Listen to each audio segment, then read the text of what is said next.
Okay, in this brief video, I want to show you some examples of how you could do charting in Excel. For your homework, there's a couple ways you could do this. You could use like Microsoft Paint accessories. An easy way might be to do it by hand and just scan the homework. But if you want to try it in Excel, these are some options.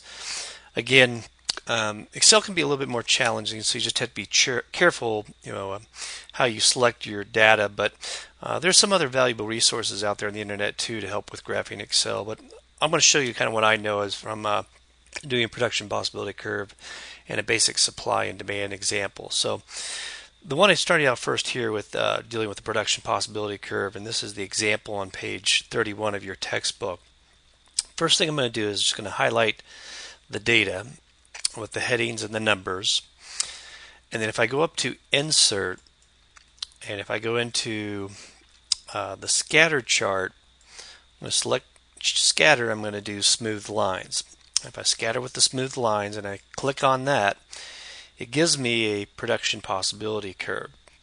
The only thing we want to change here is maybe some of the axis titles. So if we go up to the top and if I go to layout and click on layout, we could go up to the axis titles, and let's say we want to change the primary horizontal axis, which appears to be the military goods. So I'm going to say title below axis.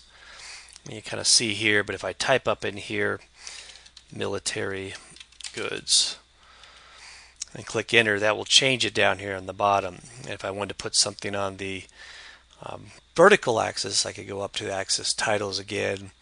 We'll say primary vertical axis title, and I'll do the vertical title, and we can type in consumer goods.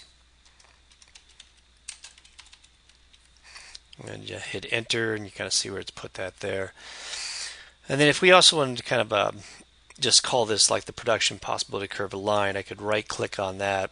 If I select the data and select the data source, I'm just going to click edit. I'm just going to change the name to, let's just call it production possibility curve. Hit OK. And I'm just going to hit OK with that. So that makes it a little bit more presentable. And the last thing, if I just want to change the title of this, we could probably leave that fine at production possibility curve. But if you did want to change it at all, you could just say type in something production possibility curve. So you have a lot of options to kind of change the look of it. And that's how to do a production possibility curve in Excel. The other thing I want to show you with supply and demand is a little bit more tricky. Using the example on page 94 of your textbook, one of the homework problems, but in this one you had to put the quantity in first, and then you'd have to put the demand price of that quantity. For example, at $2, the quantity demanded would be 500, but notice that the quantity supplied would be at a price of 10. They'll supply a lot more. So it has to make sense. And again, we have a point of equilibrium.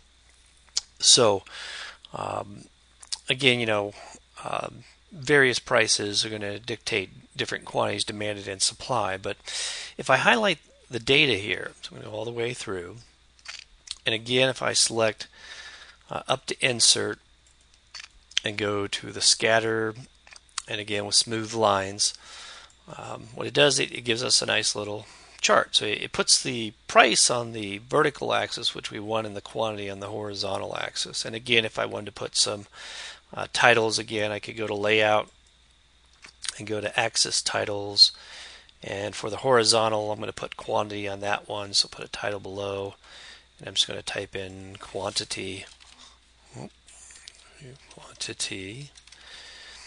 and hit enter.